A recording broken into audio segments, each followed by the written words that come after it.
just see what I think I saw? Did they put a burglar and a fire in the last 6 minutes of that movie to make us think those kids were in danger? The whole plot of the movie is those 6 minutes, right? And then did they end the whole thing with Sonny and Cher's I Got You, Babe playing over the credits? Can we execute these people?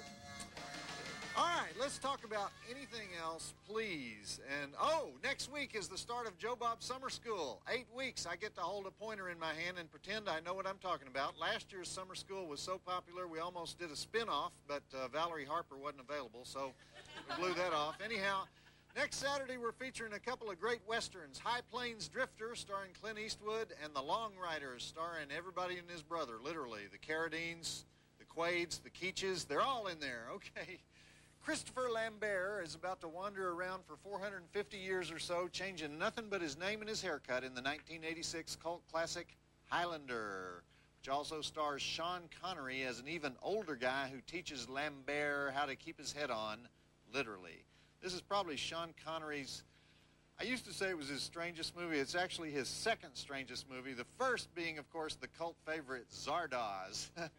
Anyhow, let's do the drive-in totals and get it started. We have 21 dead bodies, no breaths, 10 sword fights, 4 beheadings, 3 motor vehicle collisions, professional wrestling, sword tonsillectomy, sword appendectomy, knife to the stomach, medieval battle scene, Scottish Highland aardvarking, drunken dueling, self-destructing parking garage, self-destructing New York alley, gratuitous backflipping, immortal lightning foo. 3 stars, check it out, and we'll be here. You guys remember Zardoz, don't you? Zardoz? Come on. The gun is good, the penis is evil. Remember? That's the opening line, delivered by an actor named Niall Buggy. Definitely Sean Connery's strangest movie. Back to Monstervision host Joe Bob Briggs and Highlander on TNT. Did you notice the fabulous Freebirds in that opening sequence? Biggest thing in wrestling in the mid-'80s.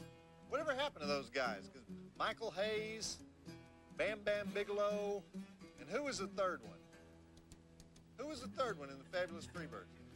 Anyhow, nice accent Christopher Lambert has, huh? He's doing a pretty decent Scottish accent in those flashbacks, but I don't know what he's doing in the modern parts. I shouldn't laugh, though, because he actually worked with a dialogue coach to come up with that goofy accent he uses. In fact, I shouldn't laugh at all, because 90% of the people watching right now are probably in the Highlander fan club. The Clan, they call it. I ticked them off the last time we showed this movie. I don't want to alienate these people, but these are the people who go to the nerd conventions and plan things like the second annual Highlander Clan Cruise, which they had last year. 3 days in the Bahamas with people who actually understand the plot of this movie. Kind of scary, right? Okay, back to the flick. I do go to those nerd conventions. You know, I can't say I don't. I like the porno ones, though, where you get to have chubby gals in G-strings autograph your hiney, stuff like that. Or the ones where they have Miss April 1962 signing autographs. Now, why do we love that? Why do we want to see Miss April 1962 in April 1999? It's kind of masochistic and cruel, right? Then we say, well, she looked good, don't you think? Good for a 62. What is that about? We must be ready for The Gathering. You think they've talked enough about The Gathering? I've watched this movie 9 times. I still don't quite understand the concept of The Gathering. All I know is it's a scene at the end where the vampires with swords laser one another to death.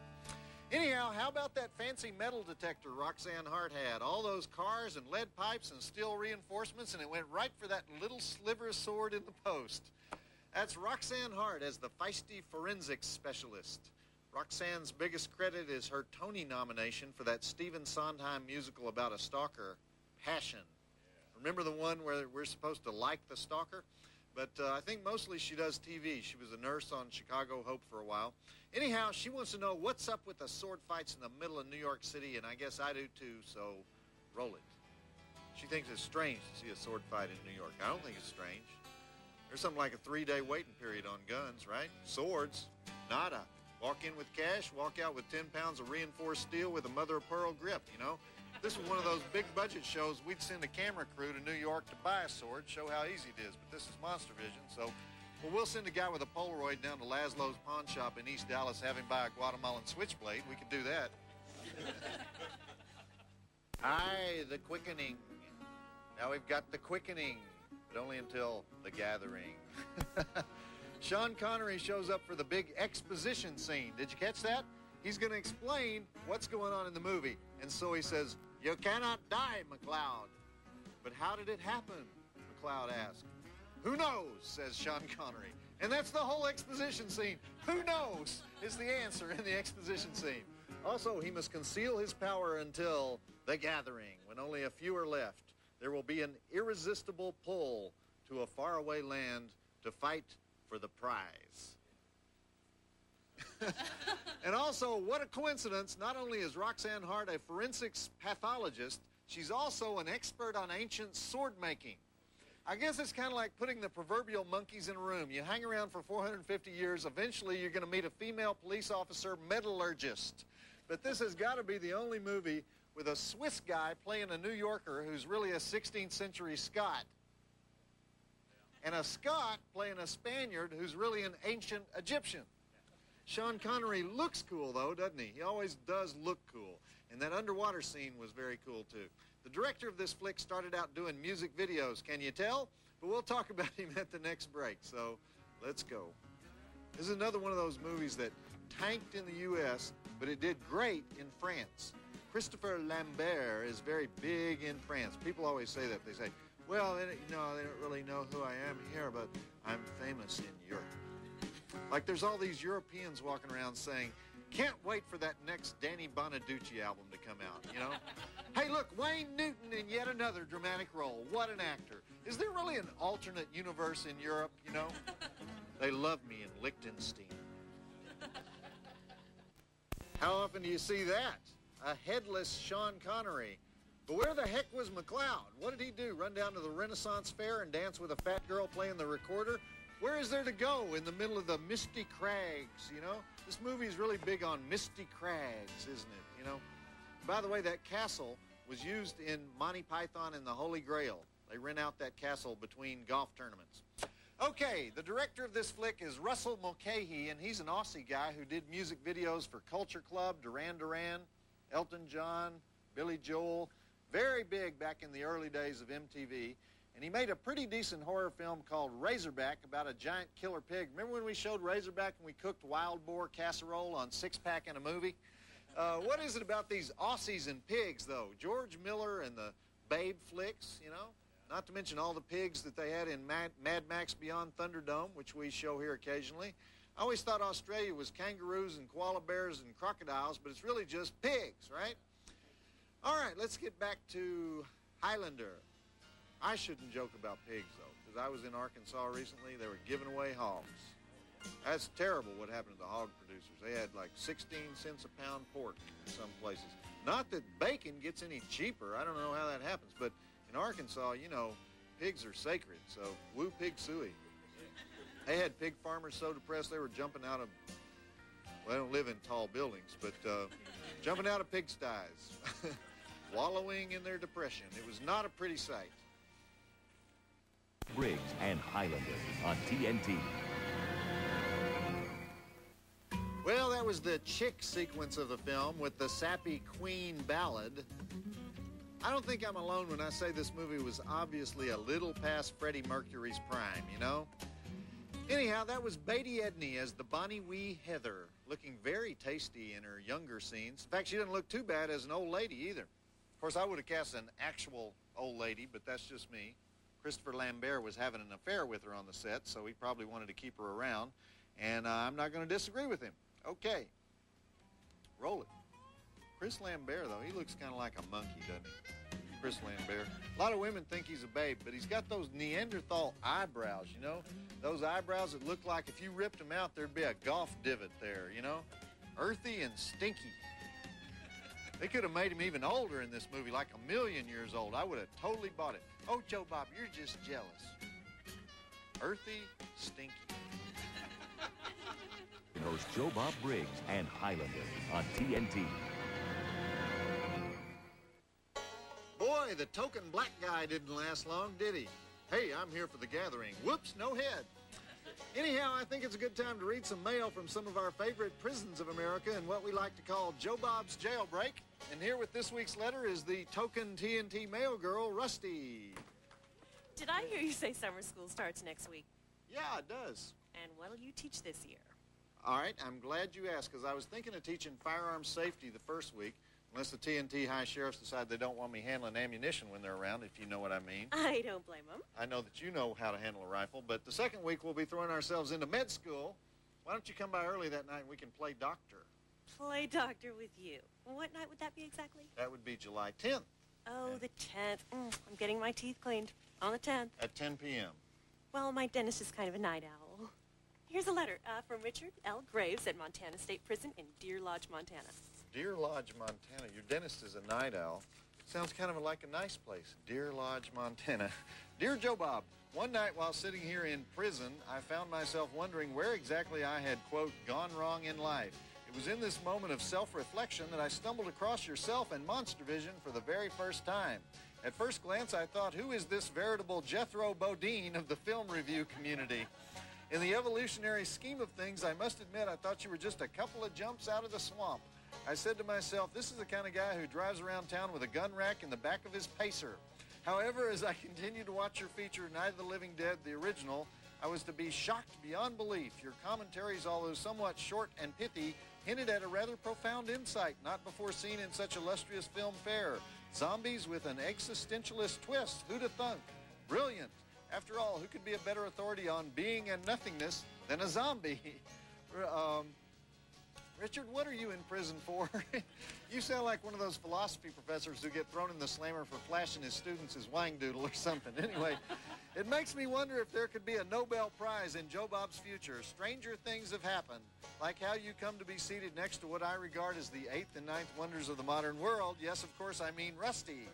It would have taken the Greeks 500 more years to figure out the math involved in those curves. We doggies. Open one of those old mills for me, Joe Bob. Thanks, buddy. Maybe you could explain to them that it gets pretty lonely here in prison, and I look forward to a future segment of Monstervision when perhaps you might explain the Freudian symbolism behind King Kong. I could be wrong. After all, a skyscraper could just be a skyscraper. If you're ever feeling down because the TNT mail girls won't give you any play, remember what my old Uncle Earl always says, you can't keep a good dog off your leg.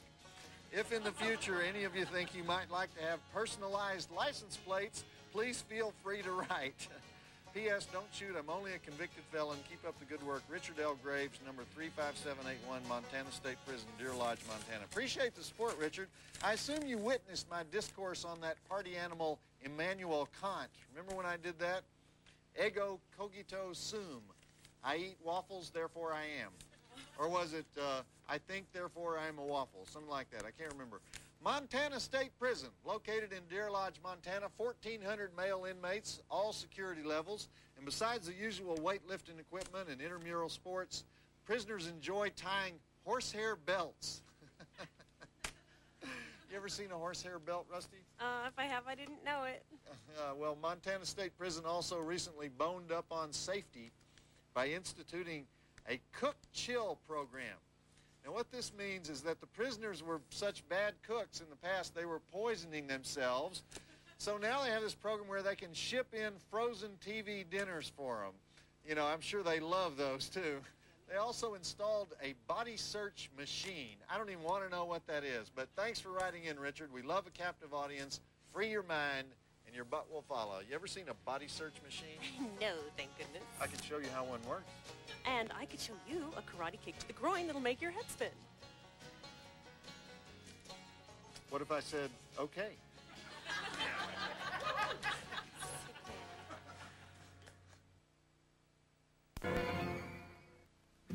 Look at that, earthy and stinky. Well, I guess we know exactly what was missing in the 23 seconds that TNT took out of the aardvarking scene, don't we? But the movie was rated PG in the theaters, so how bad could it have been? All right, that's Clancy Brown as the Kurgan. That's how the credits list him. Not Kurgan, but the Kurgan. He's like that guitarist from U2, The Edge. By the way, what happens if you forget your ancient wife's birthday? You know, it's hard enough remembering it when she's been hinting around for 3 weeks. How hard is it when she's been dead for 800 years, you know? Of course, how mad can she be, right? Okay, this is a great scene coming up, so back to the movie.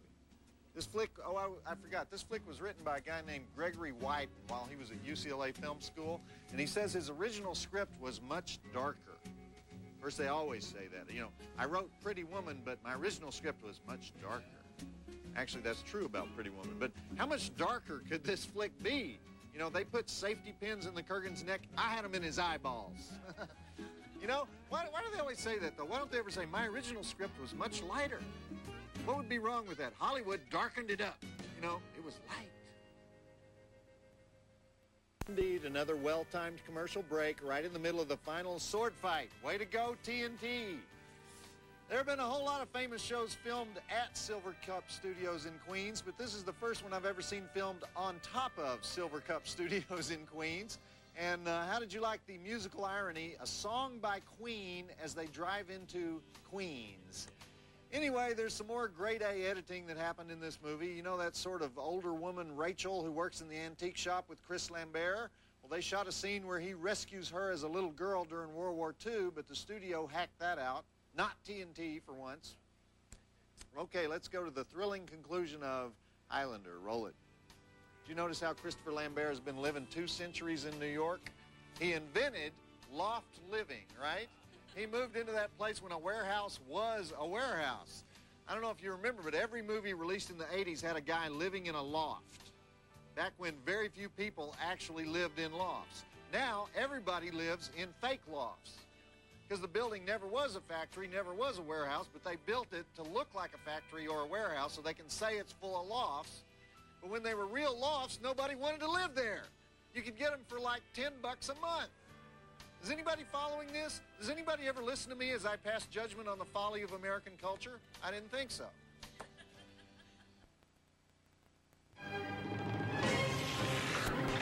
Back to Monstervision host Joe Bob Briggs and Highlander on TNT. The quickening at the gathering. The quickening while they're gathering. They're gathering and they're quickening and they're gathering quickly and quickly gathering, and then they take a vacation in Scotland. Ah, now I understand. And what's the prize for the whole deal? ESP? ESP, having kids and dying. That's a pretty lame prize, if you ask me. But people love this movie. They're doing the 3rd sequel now, and there's a new TV series based on it, the 2nd one. It stars a female immortal, Elizabeth Grayson, who, by the way, is one of the notches on the president's belt, if you know what I mean. Did you guys know that? Okay, I want to remind you that next Saturday is week 1 of Joe Bob's Summer School, so sharpen up those number 2 pencils. I'm not sure what I'm going to lecture about yet, but I'll come up with some excuse to run a couple of good shoot-'em-up westerns. High Plains Drifter with Clint Eastwood, and The Long Riders, which has been called All in the Family Out West. That's it for me, Joe Bob Briggs, reminding you that those who live by the sword get shot by those who don't. Did you guys hear the one about the knights who are leaving for the Crusades? And one knight tells his best friend, my bride is without doubt one of the most beautiful women in the world. It would be a terrible waste if no man could ever have her. Therefore, as my best and most trusted friend, I'm leaving you the key to her chastity belt to use should I not return from the Crusades. So the company of knights go out, and they're about a mile or so out of town when they notice a cloud of dust approaching from the town. They think it might be an important message, so they halt, and a horseman approaches them, and it's the knight's best friend. He runs up to the knight and he says, hey, you gave me the wrong key. Joe Bob Briggs reminding you that the drive-in will never die. And speaking of the president, the U.S. Treasury has announced that it'll sell 3 new types of Treasury bonds starting January 1st. The Al Gore bond, which has no interest. The Monica Lewinsky bond, which has no maturity. And the Bill Clinton bond, which has no principal.